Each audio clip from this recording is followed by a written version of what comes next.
Alô, amigos. Quarta-feira, dia de a gente falar de saúde. Estamos iniciando aqui, então, mais uma edição do podcast do Gente que Fala.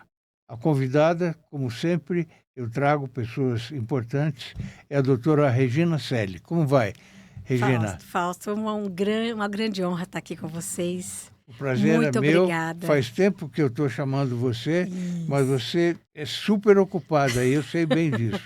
Então, sou testemunha disso. Exato. Mas eu vou dizer aqui alguma coisa a seu respeito. Você é médica oftalmologista.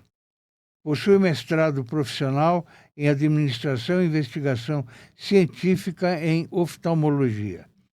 Especializada em glaucoma e catarata. Diretora científica do Instituto Ciência Brasil. Diretora regional da Sociedade Brasileira de Glaucoma, região Sudeste. Ex-coordenadora do Departamento de Glaucoma Pediátrico da Sociedade Brasileira de Glaucoma. E sócia e diretora da HCLOI, Oftalmologia Especializada. Isso. É isso? Isso.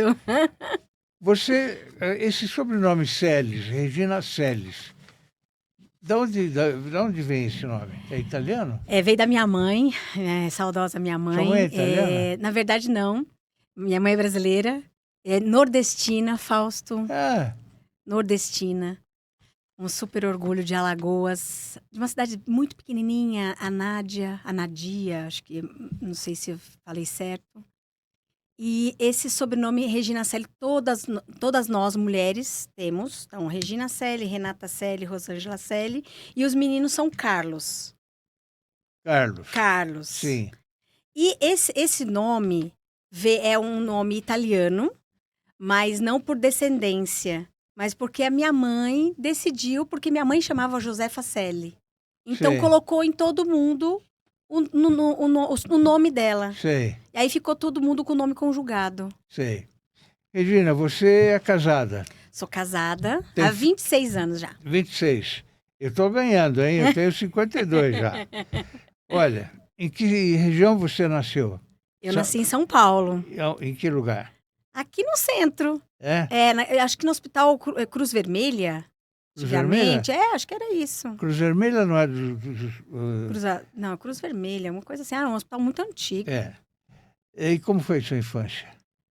Maravilhosa, Fausto. Nós moramos aqui em São Paulo. Meu pai passou num concurso público. Na época, Serviço Nacional de Informações, que era o antigo SNI.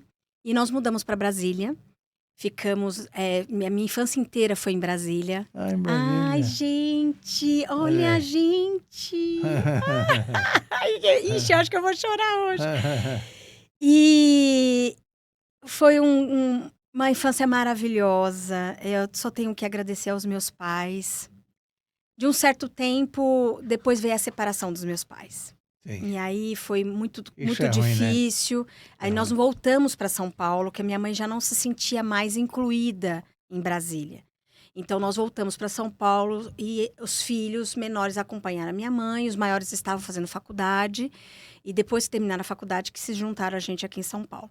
Então toda a minha carreira profissional acabou ficando em São Paulo, porque aí eu já fiz o ensino médio aqui, né? A faculdade aqui e todo o restante aqui. Qual faculdade aqui você fez? Eu fiz faculdade de medicina do ABC e entrei na turma na 22ª. Aí fiz residência médica em oftalmologia pelo ABC. E depois eu fui para a Escola Paulista, a Universidade Federal de São Paulo, para fazer o meu mestrado.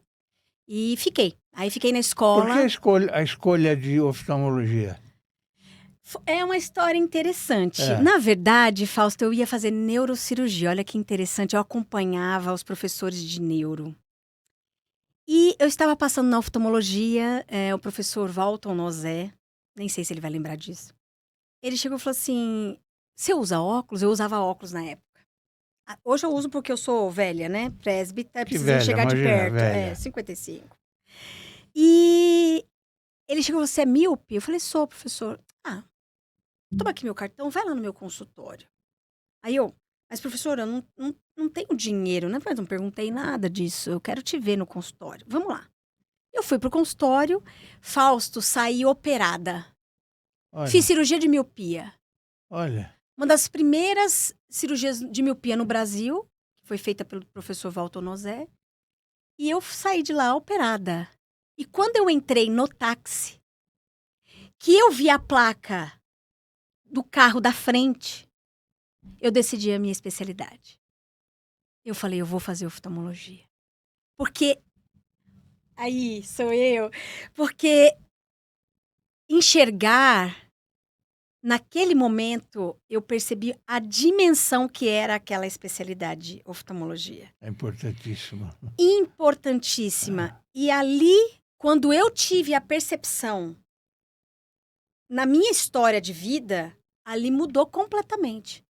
E eu falei para os meus professores de neurocirurgia, meu muito obrigada, e que eu iria seguir a oftalmologia.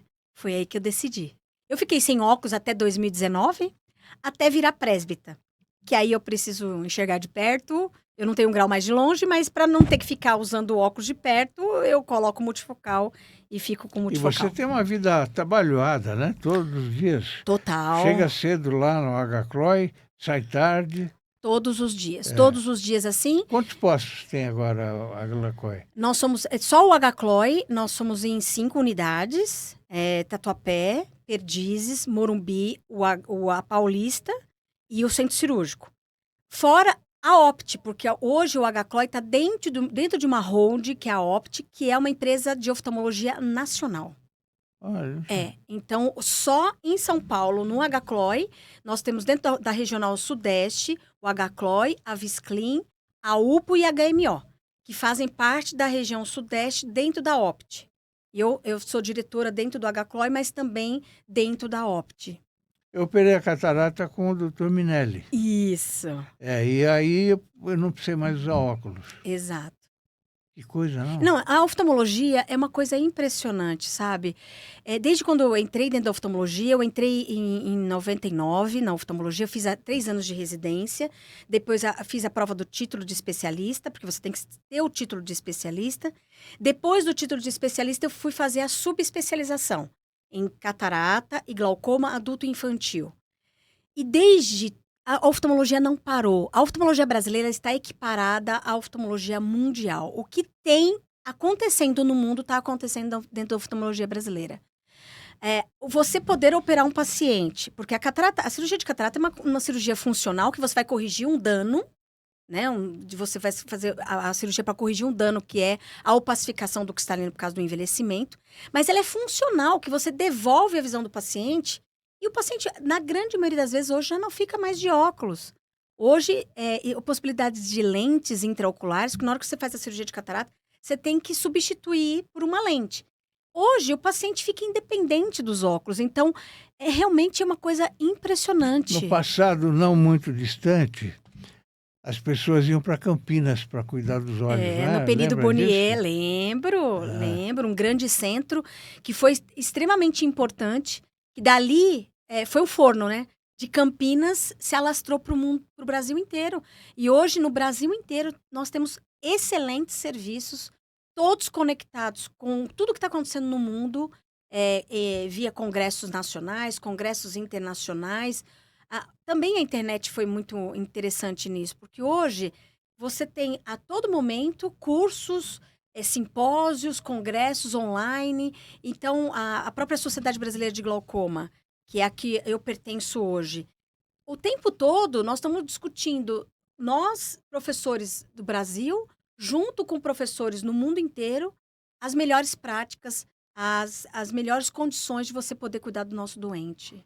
Regina, muita gente tem medo de injeção, né? Imagina a injeção no olho, como que é isso? Existem alguns tratamentos, principalmente de retina, de degeneração macular relacionada à idade, que é necessário fazer as injeções intravítreas. O Fausto, mas o olho é tão interessante, a cirurgia, a injeção, ela é tão rápida. Quando o paciente acha, acabou. Não acha. Cirurgia refrativa, que é a que eu fiz antigamente, que era na base do bisturi, hoje é a laser. Quando o paciente acha que vai ter medo, acabou a cirurgia. Eu tive queda de retina, né? Então, eu sei bem como que... A cirurgia de Foi retina... bem rápido mesmo. Mas ela já é uma cirurgia mais complexa. Mas só o fato de você saber que você vai tomar uma injeção no olho, não é? Tudo que é no olho, né? É, Tudo que é no olho. O olho, ele transcende, né? Porque o que acontece é visão. Todo mundo tem medo da cegueira. claro, Ou, então claro. assim, você pode ter um problema na perna, no braço, todos os nossos órgãos, o nosso corpo é muito importante. É. Mas visão te conecta. Visão é sentimento, visão é te dar liberdade. Você consegue ir no banheiro sozinho, cuidar da sua vida. Você consegue ir na banca da esquina, você consegue conectar com o sentimento. Quando você olha para uma pessoa, gostei ou não gostei, pelo olhar você já sabe. Porque a visão, ela é mais do que você só enxergar. Ela te dá todo um sensorial. Então, se você enxerga bem, você tá bem com você mesmo. Claro.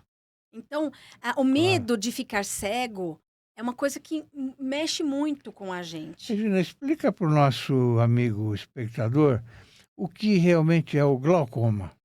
O glaucoma é uma doença grave, infelizmente silenciosa na grande maioria das vezes. Nós temos vários tipos de glaucoma, mas o mais comum, o glaucoma primário de ângulo aberto. Ele é silencioso. A pressão intraocular é um dos fatores mais importantes para o acontecimento da neuropatia glaucomatosa, uma doença do nervo óptico. E o que é o nervo óptico? Então, a gente enxerga, capta a imagem, no olho transforma a luz em estímulo elétrico, e esse estímulo elétrico vai para o cérebro para a gente poder enxergar e interpretar as imagens. O nervo óptico, gente, é a tomada. É a tomada. Se você não tem o fio íntegro, você pode ter a energia funcionando, pode ter a televisão de última geração. Mas se você não tem o fio, a televisão não funciona. O olho não funciona. Então, o nervo óptico é o que carrega a informação elétrica que foi feita ali dentro do olho para o cérebro.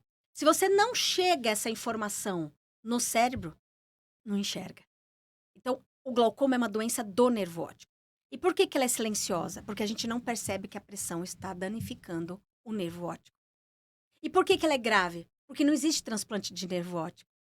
Então, uma vez doente, tem que ser tratado. Tem tratamento, isso que é importante. Tem tratamento laser, cirurgia, colírios. Tem vários tipos. Hoje nós temos um arsenal de possibilidades de controle do paciente com glaucoma.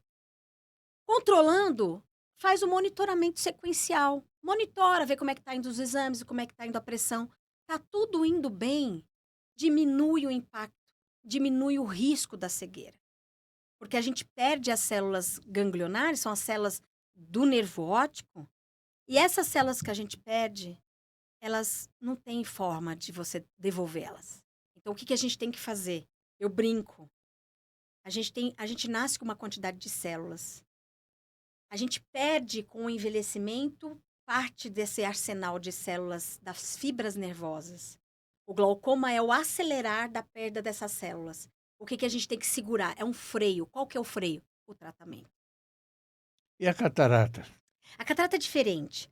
Nós temos dentro do nosso olho uma lente natural, como se fosse o nosso óculos, só que está lá dentro.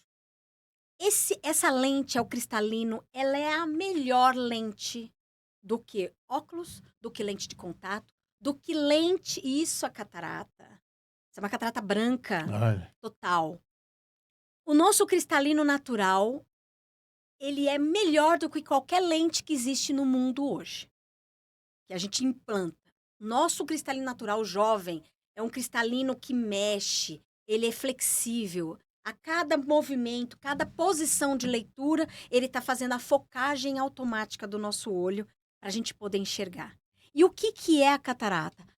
O endurecimento desse cristalino, a opacificação, ele vai perdendo o cristal, ele vai ficando mais fosco.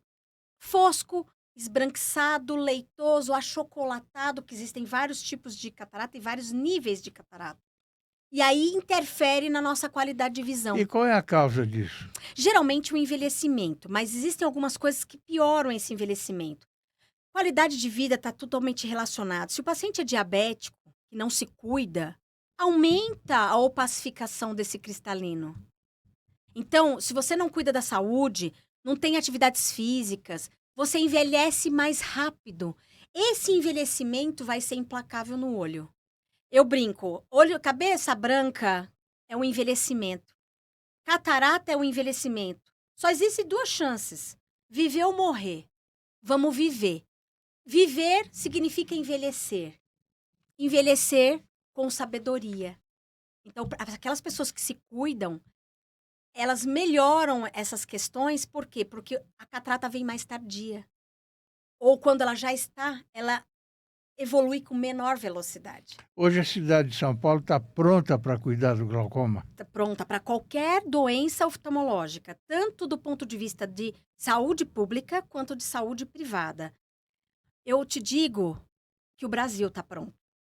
A oftalmologia brasileira, junto com as nossas entidades, É referência. referência no mundo. Os nossos cirurgiões de todas as especialidades são professores e referências no mundo, são convidados para congressos, palestras, tanto no Brasil quanto fora. Então, é um orgulho fazer parte de uma história tão bonita que é a oftalmologia brasileira. Regina, me diz uma coisa. Quais são os principais fatores de risco para o desenvolvimento da glaucoma? O glaucoma primário de ângulo aberto é o mais Do comum. glaucoma. É, o mais comum. Existem alguns fatores de risco. A própria idade, né? Isso já é um fator de risco. A genética. Então, se você já tem alguns casos de glaucoma na família, você tem maior chance de desenvolver glaucoma. Pacientes afrodescendentes, por quê? Os pacientes negros, eles têm maior potência, tem um glaucoma muito mais agressivo. O glaucoma do negro, ele é muito mais agressivo. Então, o paciente, ele precisa ter mais cuidado em relação a isso. Pacientes diabéticos têm mais chance de desenvolver glaucoma. Pacientes míopes. Os pacientes míopes também. E tem alguns pacientes que são usuários de medicamentos, principalmente as cortisonas. Os corticoides são muito importantes para tratamento de muitas doenças dentro do cenário de medicina em geral, doenças autoimunes, artrite reumatoides, pacientes alérgicos, enfim. Ele é muito importante. Mas em uso crônico, e aí que pega, porque as pessoas continuam usando. Ah, foi tão bom, vou continuar usando. E esse usarem, sabe, sem critério médico, é o que pode levar a uma alteração da pressão intraocular, porque o corticoide, em pacientes que têm uma predisposição, ele tem maior risco de aumento da pressão intraocular e levar ao glaucoma. Os cuidados com a prevenção, então, são super importantes. São muito importantes em todos os aspectos, desde a nossa infância, da primeira infância, até o último suspiro. Eu acho que o oftalmologista é o cara que vai te acompanhar por todo sempre. Então, qualquer coisa, doutora, eu estou usando um remédio para o coração. Tem que avisar o teu oftalmologista. Estou usando um remédio para minhas dores articulares. Existem medicamentos que levam outros tipos de glaucoma. Por uma coisa estraga a outra. Então, tem que estar sempre indo. Se você não tem problema de saúde, é só mais um óculos, pelo menos uma vez ao ano. Se tem algum problema de saúde, por exemplo, o glaucoma, é necessário um acompanhamento mais próximo. Aí, a depender da situação, glaucoma grave, 3, 4 meses, glaucoma mais leve, 6 meses, um suspeito anual. Então, aí existem protocolos que definem como é que vai ser os retornos. E aí, só acompanhar. É necessário ir ao oftalmologista. Quais são os tipos diferentes de glaucoma? Existem vários. Glaucoma de ângulo fechado, que é extremamente grave. Acontece frequentemente em mulheres, mais comum em mulheres acima de 60 anos. Mulheres hipermétropes, né? E hipermétropes porque a mulher já tem um olho menor do que o homem e hipermétrope o olho é menor. E isso leva a um estreitamento do ângulo, levando à probabilidade de um glaucoma de ângulo fechado. Glaucoma neovascular, que é extremamente grave, porque é muito comum em pacientes diabéticos, pacientes que já tiveram alguma alteração cardíaca, trombose, pode levar ao glaucoma neovascular, e o glaucoma neovascular é muito grave. Existe o glaucoma infantil, falso glaucoma infantil, glaucoma congênito, a criança nasce com glaucoma, é muito raro, mas ele é extremamente agressivo. Então, hoje, eu acho assim, todo mundo tem que ter o bom senso de, pelo menos uma vez ao ano, papais, mamães, levar as suas crianças no oftalmologista para identificar se tem alguma Preste coisa. atenção nisso. Se tem alguma coisa. Hoje tem uma forte campanha do olhinho, junto com o pessoal da Unifesp, no Brasil inteiro, por conta da filhinha do Tiago Leifert, que teve um tumor ocular Sim. extremamente grave. Sim. Então, nós temos que falar em oftalmologia. E por que na criança é muito importante, Fausto? Porque a criança, quando ela está com os 2 olhos abertos, às vezes está vendo até uma formiguinha, mas às vezes é um olho que está doente. E ninguém, né, se liga de fazer um autocuidado para entender o que está acontecendo. O câncer no olho é muito raro, né? É raro, mas é extremamente grave.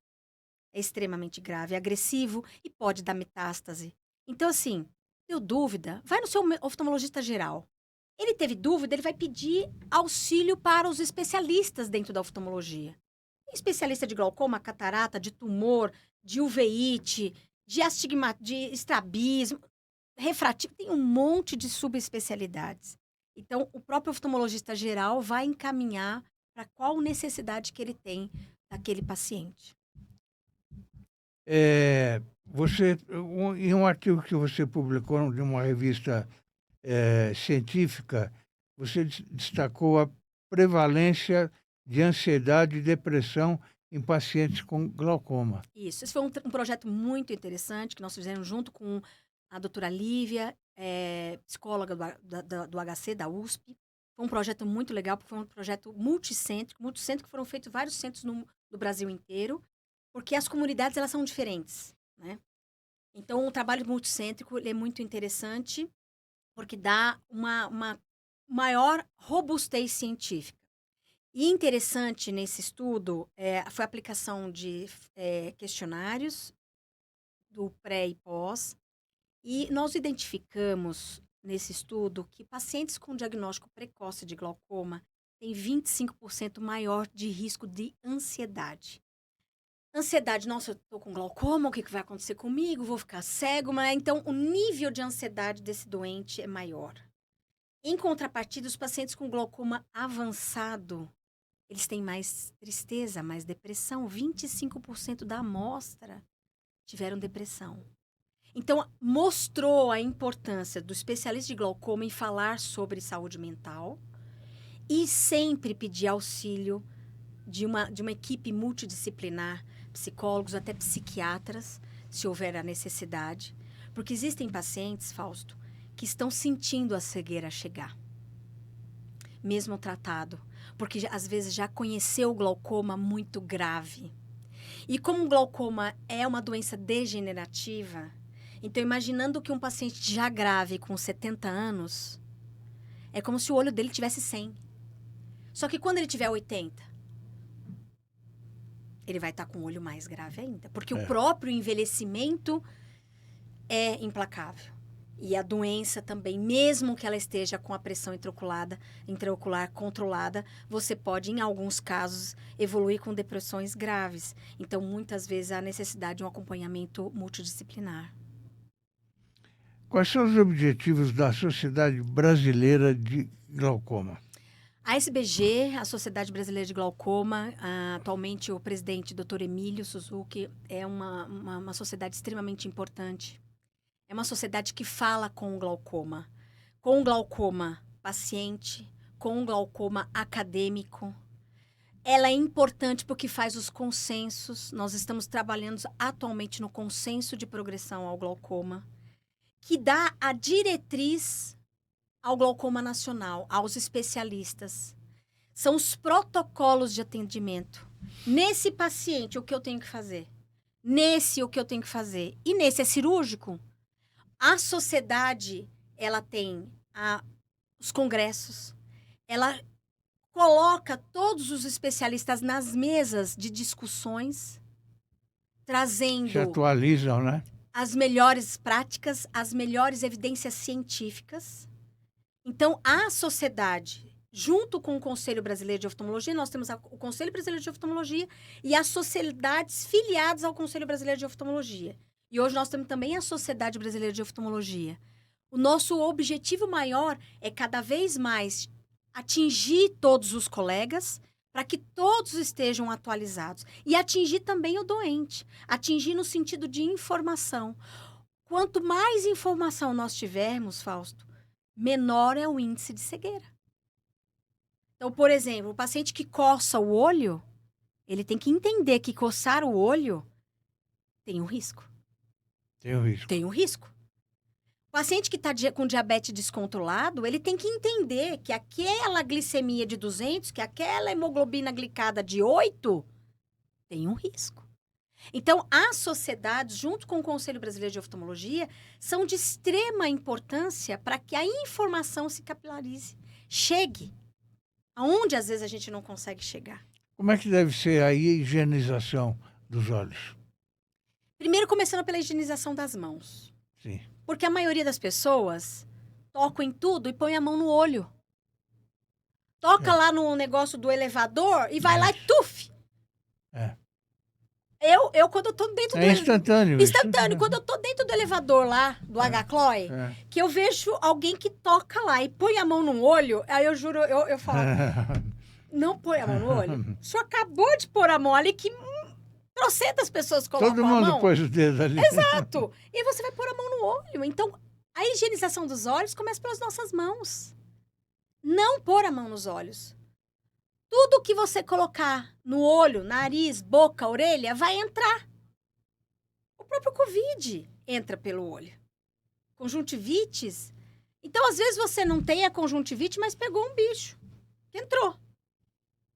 Já te invadiu. E logo depois, além de você pensar e ter um cuidado com as suas mãos, cuidado com os seus olhos, não coçar. Higienizar os seus olhos com shampoo neutro, lógico, com os olhos fechados. Lubrificar os seus olhos. Hoje, em São Paulo, a gente vive na zona central de São Paulo, o índice de poluição que tem aqui. Todo mundo hoje em São Paulo tem um olho seco aí, básico. Porque a gente vive em condições insalubres. E além de pingar lubrificante, que o teu médico oftalmologista vai ser a pessoa que vai te indicar qual é o lubrificante, existem vários tipos de lubrificante, beber água. O nosso corpo recebe água. Ele tem que levar água para o cérebro, para o coração, para tudo quanto é lugar. O olho também. Porque lágrima é feito de água. A pessoa não bebe água. Passa, às vezes, horas sem beber água. Então, aonde vai faltar?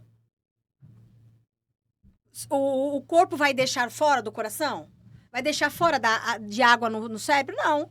Né? Então, precisa abastecer também. Então, isso é o cuidado com os nossos olhos. Vamos voltar a falar um pouquinho de catarata. Tudo bem? Uhum. O que seria a catarata e por que também você escolheu se especializar nisso? Além do glaucoma, né? Isso, além do glaucoma. Dentro da oftalmologia, o nosso programa de treinamento, você passa por todas as especialidades. E você é obrigado a cumprir hora de cirurgia, porque a oftalmologia ela é clínica e cirúrgica. Então, você não pode, não vou passar. Não, você tem que passar em tudo, fazer todo o protocolo de treinamento em toda a oftalmologia. No final, você terminou, tem a prova conclusão, etc. E a prova do título. E eu lembro de um paciente, não vou me recordar o nome, ele tinha uma catarata total, mas não era branca, era nigrans. Uma catarata nigrans é uma catarata chocolate, dura, bilateral. E ele chegou para mim, lá no SUS, doutora, eu preciso que a senhora me opere urgente. Comecei a examinar, o caso do senhor é urgente mesmo. Sabe por quê? O senhor não consegue fazer mais nada. Quando eu operei o primeiro olho desse paciente, Fausto, ele olhou para mim e falou, nossa, doutora, o avental da senhora é tão branquinho. Aí eu falei, nossa, muito obrigada, né? Eu achava que o seu avental era bege. Ele quase achava? Marrom. Aí, aquilo mexeu comigo. Porque você mexe até na percepção da pessoa no mundo. Se a pessoa não enxerga, ela enxerga diferente, até na escolha de uma roupa, ela escolhe a cor errada. Entende? E aquilo mexeu muito. E eu falei, catarata é uma das especialidades que eu vou levar comigo. E foi aí que eu decidi. Quais são as medidas que você considera eficazes para a prevenção da catarata? Envelhecer todo mundo quer envelhecer porque, como eu falei, né? É. Ou é morrer ou vamos viver, né? Vamos É. viver. Ou virar, né? virar um velho jovem. E... é cuidar da saúde. Cuidar da saúde, diminuir os índices laboratoriais, que é aquele que o médico geriatra, o cardiologista fica falando, o colesterol não sei o quê, a diabetes não sei o quê. Todo esse arsenal clínico envelhece o olho. O olho faz parte de um todo. Se você não cuida da sua saúde, você não está cuidando do teu olho. Basicamente é isso. Com a idade, essa parte aqui do olho tende a cair, não é? É, porque aí cai Isso o colágeno, aí a pálpebra. Isso é um problema, né? Isso aí é um problema estético, a princípio, e incomoda bastante. Mas também um problema funcional, porque conforme vai pesando a pálpebra, o paciente fica tão pesado que às vezes cobre o eixo visual. Olha assim. Fica com um toldo, né? E aí, É. se a pessoa abre assim, melhora a visão, porque liberta a pupila dessa trava, né? E você cuida disso também? Não, eu não Não. faço isso, eu encaminho para as meninas da plástica ocular, são médicas oftalmologistas especializado em pálpebra. Então, ela cuida dessas bolsinhas, cuida dessas que a gente chama de dermatocálase, quando a pálpebra cai. E a retina, Regina? A retina é um órgão extremamente importante, neurológico. E a retina, nós temos algumas doenças que são muito importantes. Primeiro, o descolamento de retina. Né? Descolou a retina da onde vem a nutrição dela. Então, imagina ela tá aqui. Os vasos estão aqui, a retina está coladinha. Então, os vasos, o oxigênio vem por esses vasos. Se a retina descola, ela se afasta da onde vem o oxigênio. Então, quanto mais rápido você colocar essa retina no lugar, mais chance de você voltar a enxergar. Existe o descolamento de retina mácula on e mácula off. O que significa isso? Descolamento de retina, mácula on está ligada, ou seja, a mácula está colada, é uma cirurgia de urgência. Porque a mácula está na retina. É o ponto mais importante da visão do olho humano, que tem os melhores e mais especializados fotorreceptores. Se ela está colada, a cirurgia de retina é de urgência. Se a mácula está descolada, que é descolamento de retina com mácula off, já não é mais urgência. A gente coloca a retina no lugar do ponto de vista mais anatômico e não funcional. Aí a visão tende a não ter uma recuperação visual. A gente está numa época aí em que o metanol está mandando bala, né? Que estrago pode acontecer para o olho de quem bebe Fausto, alguma coisa com metanol? olha, é uma Que neuropatia. eu acho o fim do mundo isso. Olha que nível que nós estamos. É. Isso é uma situação extremamente grave, causa uma neuropatia tóxica grave. O nervo óptico seca. O nervo óptico seca. O mesmo nervo óptico do glaucoma. Só que do glaucoma, ele é arrastado. Porque a lesão é mais lenta, exceto no glaucoma de ângulo fechado. A neuropatia tóxica seca o nervo óptico, o paciente fica cego irreversível. Então, é muito grave o que nós estamos vivendo. Que nós temos que saber até se a vodka é verdadeira ou não, né? Que coisa, né? Nem no fim de semana você consegue Relaxar e não relaxar e não dá para andar também pelas calçadas. Não. Tem um monte de coisa que Tá muito difícil. estamos vivendo num mundo muito complicado, difícil. né? E assim, o nosso conselho é que não beba. Até segunda ordem, de verdade. É melhor mesmo. Porque não tem o que fazer. Bebeu, começou a passar mal, você não sabe se a lesão vai ser... Porque é agudo. A neuropatia tóxica, ela é aguda. E você tem que ir para pronto-socorro imediatamente. Em alguns casos, tem que fazer até diálise ou hemodiálise para tirar o metanol da circulação. Porque o metanol vai para tudo quanto é lugar. Porque ele está na parte sanguínea. Ele é absorvido, né? E aí, vai para o olho e geralmente é bilateral, cegueira bilateral. Regina, está aparecendo aqui o nosso portal. Isso. Eu sei que seu tempo é totalmente exíguo, Mas se você tiver a oportunidade de publicar algum artigo no portal, eu vou ficar muito grato. São só personalidades e notáveis, enfim, pessoas que têm conteúdo, que escrevem. E só artigos, eu não dou uma notícia aí, só artigos. Será um grande prazer. É uma novidade, né? Ainda continua sendo uma novidade. Olha, deixa eu falar uma coisa. Você hoje está falando aqui para Com Brasil TV, que você pode ver no canal 239 da Vivo. Você está falando para a TV aberta, que vai ao ar diariamente no canal 8 da Vivo e 9 da Claro, às 17 horas, todos os dias. Instagram, Facebook e AltV. No YouTube, e eu peço para o espectador também, aparece lá um sininho, precisa se inscrever. Se inscreva e dê um toquezinho no sininho. Ativa o sininho que faz um bem para o programa. Não custa nada, né? Opa! E Não quanto é? mais informação a gente tem, melhor. Né? Exatamente. Bom, a gente está falando aqui de metanol. Você é sócia e diretora da HCLOI. O que é a HCLOI e quais os procedimentos realizados lá? O Vamos HCLOI fazer começou... uma propagandazinha do HCLOI. O HCLOI começou como CLOI. Era só na Itapeva? Era só na Itapeva. Eu conheci o Dr. Minelli lá, então. Isso. Era clínicas de oftalmologia especializada. Sim. Tinha oftalmologias e especialidades, todas as especialidades. E com um crescimento, foram unindo forças, né, de vários especialistas. Nós viramos o HCLOI, que é o hospital.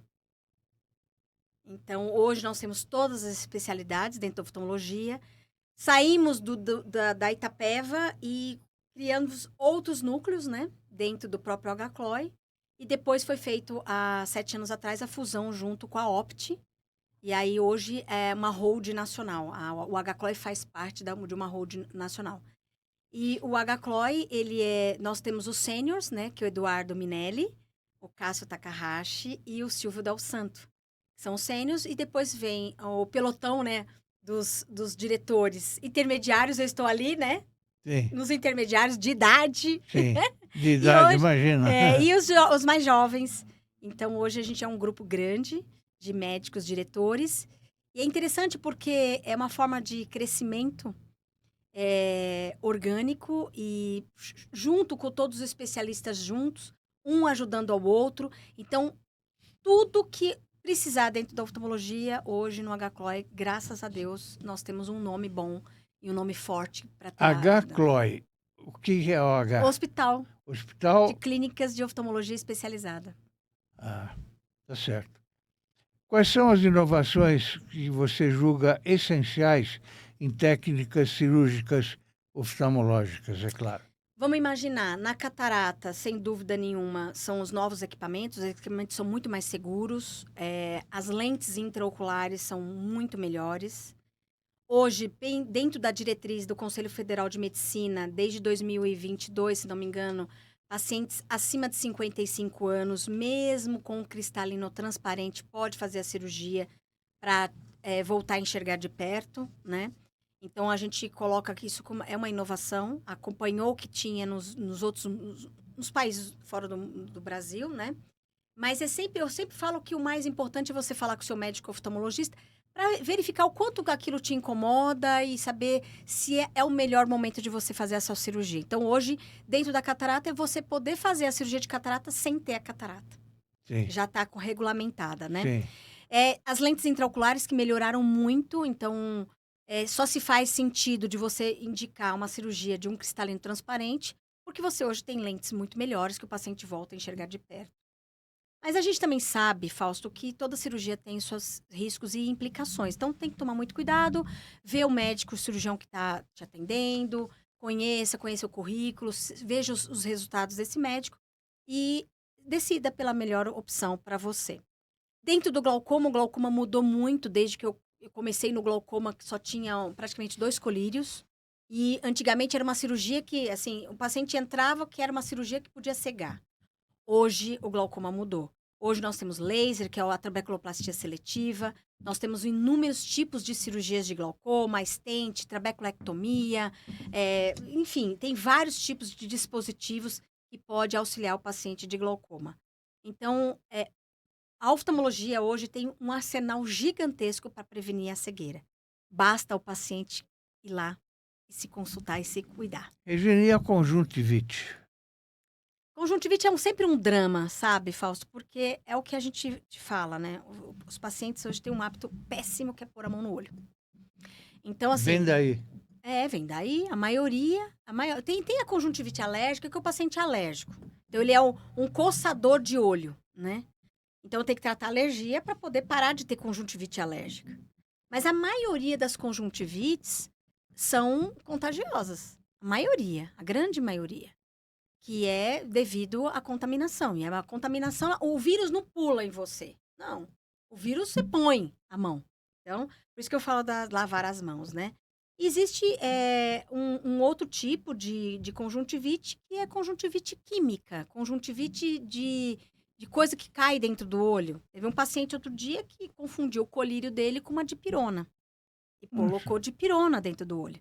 Gerou uma conjuntivite química. Aí, imediatamente, é lavar os olhos com água corrente, água filtrada, para tirar aquele veículo que caiu dentro do teu olho. E hoje uma conjuntivite que é a conjuntivite zika, é uma conjuntivite devido ao olho seco. Então, a pessoa tem olho seco, fica com o olho vermelho e coça. Então, é um ciclo, né? Então, tem que tratar a conjuntivite, que é a base, que é o olho seco. Então, tem que tratar o olho seco para o paciente diminuir o olho vermelho e diminuir a coceira. Existem vários tipos de conjuntivite. E o estrabismo? Estrabismo é o olho torto, que é muito importante na infância, né? O estrabismo, o olho que é torto, Fausto, o cérebro não identifica aquele olho. O cérebro só identifica os olhos alinhados. O olho que está torto, o cérebro... não quero esse olho. Por quê? Torto pra dentro também. Pode ser para dentro, pode ser qualquer tipo de olho torto. Por que o cérebro fala, não quero esse olho? Porque a imagem de um olho é diferente da imagem do outro. São duas imagens. E essas imagens, elas se completam em espelho no cérebro. Quando essas imagens chegam, uma torta, mal formada, e a outra nítida, o cérebro prefere a imagem do olho que está vindo nítida. E o cérebro faz um mecanismo de supressão, porque aquela imagem ruim atrapalha o cérebro. Então, o cérebro suprime aquele olho ruim. E o que é essa supressão? É o que a gente chama de ambliopia. O cérebro não gosta daquele olho. E aí, o olho fica preguiçoso na infância. Então, as crianças precisam ser vistas, corrigir o estrabismo, colocar óculos, em alguns casos até tampar o olho bom, para forçar o cérebro gostar, entre aspas. Não tem cirurgia para isso? Tem cirurgia, porque dependendo do tipo de estrabismo, tem que operar. Mas tem estrabismo que a correção é óculos e tampão. Então, a ambliopia é esse problema que o cérebro não gostou daquela imagem, daquele olho. Então, o cérebro coloca de escanteio aquela imagem. E ele só privilegia o olho dominante, o olho bom. A pessoa enxerga mal, então. Enxerga mal. E praticamente fica enxergando de um olho só. Entendeu? Mudando de assunto um pouquinho. Você, primeiro, eu vou perguntar se você gosta de viajar, mas você tem tempo para viajar? Eu amo viajar, Fausto. Eu brinco que eu amo viajar. Olha aí. Eu amo viajar. Eu amo conhecer novas culturas. Dentro do Brasil, fora do Brasil, eu amo viajar. Eu vou para tudo quanto é lugar. Fausto, eu consigo parar. Quem são as pessoas aqui? Aí, meu marido, minhas filhas, Beatriz e Heloísa, minhas gêmeas. Você? Aqui. E eu aí de preto. Elas são gêmeas? São gêmeas. A Beatriz, 2 minutos mais velha do que a Heloísa. Ah, Heloísa, são lindas. advogada. Advogada cuida da área da mulher, de violência, faz penal. Está num grande escritório das justiceiras de saia aí. Sim. Da doutora Gabriela Mansur, maravilhosa. Aí protegendo as mulheres. E a Heloísa faz parte desse grupo. E a Beatriz, está terminando a faculdade de medicina, Fausto, e a melhor notícia é que vai fazer oftalmologia. Oftalmologia? Olha que beleza. E olha, eu juro que eu Acompanhando a não mãe, hein? pressionei, eu não Mas pressionei. acompanhando o trabalho da mãe, né? Acompanhando desde pequena, E né, ele? Fausto? Meu marido, ele é empresário, da área de Empresário. colchões. Tem nada a ver com Nada a ver, oftalmologia. graças a Deus. Sabe por quê, Fausto? Criou um equilíbrio na nossa família. Claro. Meu marido é um cara muito calmo. E como eu tenho uma vida muito agitada, foi muito importante esse equilíbrio para as meninas. Porque esse equilíbrio trouxe paz, é o nosso porto seguro. Meu marido é meu porto seguro. Falou em viagem, você viaja uma vez por ano ou duas? Eu vou para muitos congressos, então quando eu tenho a oportunidade, eu levo eles no congresso. Então, por exemplo, recentemente eu fui para o Congresso Mundial de Glaucoma, que foi em Honolulu. Então, eu já faço toda uma ginástica para a gente ir para o congresso e tirar férias. Então, eu faço os dias do congresso e depois a gente tira férias. E tem viagens pequenas, aqui perto, que aí eu acabo alugando uma casa e levo a família inteira. Eu gosto de festas, eu gosto de estar todo mundo junto, eu gosto de viajar com todo mundo junto. Então, eu fico feliz porque meus genros entenderam que a mensagem é estar todo mundo junto. E a família, quando está junto, a gente fica mais forte. Família é a base de tudo, né? A base de tudo. Fausto. Você mora em que bairro? Eu moro em Higienópolis. Higienópolis. Morava em Arujá. É Porque eu queria que as meninas crescessem na rua. Com a vitamina S. Você conhece a vitamina S? Sim. Pois É a sujeira. vitamina S é a sujeira, hein, gente? É? A meninada crescer Tem na que rua, ter, brincando, nós se fomos criados divertindo. assim. Então, elas tiveram uma infância maravilhosa. Eu lutei para elas terem essa infância. E depois de um certo momento que já, sabe, nesse segundo ano, terceiro ano de faculdade, da escola delas, falou, olha, agora é o momento de ir para São Paulo. Porque elas vão passar em faculdade, provavelmente vai ser em São Paulo. E foi. Literalmente, as duas fizeram faculdade em São Paulo. E aí, a gente mudou para São Paulo em 2019. Então, já você vai ser avó. Não, ainda não, né? Vai Eles vão demorar casar. um pouquinho? A Bia e o Beto já têm bastante tempo, já estão se... Eu sinto que já estão se conduzindo. Sim. Já estão falando de nenê em casa, né? Sim. A Elo e o Guilherme também já estão se conduzindo. Mas eu falo para eles, olha, não tenham pressa de sair. Saiam quando vocês estiverem prontos. Porque o que dá a felicidade é o casal estar pronto para enfrentar, né, Fausto? Se sai sem estar pronto, aí briga por dinheiro, aí briga porque tem que pagar as contas e não tem dinheiro para pagar, né? Então, hoje, os meus netinhos são os meus gatinhos, que na verdade não são da Beatriz, não são meus. O Tuti e a Iris. E eu já tô vendo que eu vou ser uma avó boboca mesmo. Você pratica esporte? Pratico, adoro. Adoro correr. Você corre? Corria, machuquei meu joelho, tive uma lesão do cruzado Corria no anterior. Ibirapuera, onde? Eu corria, eu gostava de correr na rua mesmo. Na rua? Minhocão, tudo, eu ia correndo. E aí, depois da lesão do joelho... Hoje não dá mais pra fazer isso. Já não consigo mais, então não, agora... Não é por isso, não. Hoje não dá mais, fica perigoso. E aí, eu vou pra academia. E hoje eu entendi que a minha academia é uma academia que tem que ter várias possibilidades. Que a minha personalidade, ela é de muita mudança. Então, eu não consigo ficar sempre no mesmo exercício. Não consigo. Então, eu tenho que estar sempre mudando, conhecendo novas modalidades.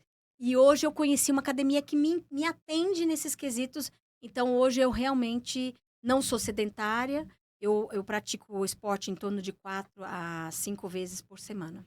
Você vai logo cedo? Não, eu vou quando eu volto. À noitinha? À noite. Eu só consigo ir à noite. Às vezes você sai muito tarde de lá, né?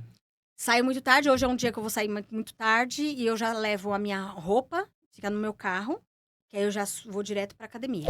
Então, hoje eu tô completa porque eu entendi que ter um bom envelhecimento é ter atividade física. Então, hoje eu tô completa porque eu faço várias atividades e eu faço mesmo. E no domingo ainda vou fazer caminhada para pegar uma vitamina D. Tomando solzinho, né? Tomando solzinho, porque o dia inteiro no fechado, não consigo ver o sol. Então, no domingo, eu preciso fazer alguma coisa ao ar livre. Sim, vitamina D. Para eu sentir o sol batendo, o vento batendo. É importante isso, né? Importante. Regina, eu queria ficar com você aqui mais tempo, porque a sua entrevista foi maravilhosa. Delícia. Infelizmente, o tempo acabou. A gente tem 1 hora aqui de programa apenas. Fiquei muito feliz com a sua presença. Gostaria que você se despedisse dos nossos amigos espectadores. Fausto, foi uma grande honra estar aqui com você. A honra minha. E é tão bom a gente ser entrevistado por pessoas que tão queridas. Muito obrigada. Muito Honra obrigada a minha. todos pela paciência. Eu falo muito. Não, você fala o necessário. Olha, e eu estou aqui à disposição do que precisar. A gente junta as nossas agendas, a gente consegue fazer um bem Como é que as bolado. pessoas acham você? Na internet, no Instagram, é doutora Regina Celle, C-E-L-E, né? E no meu site também. E no site do HCLOI, hcloi.com.br e doutorareginacelle.com.br. Então é isso. Se precisar conversar com a doutora Regina, eu recomendo. E para vocês, muito obrigado e até a próxima, se Deus quiser. Um abraço a todos.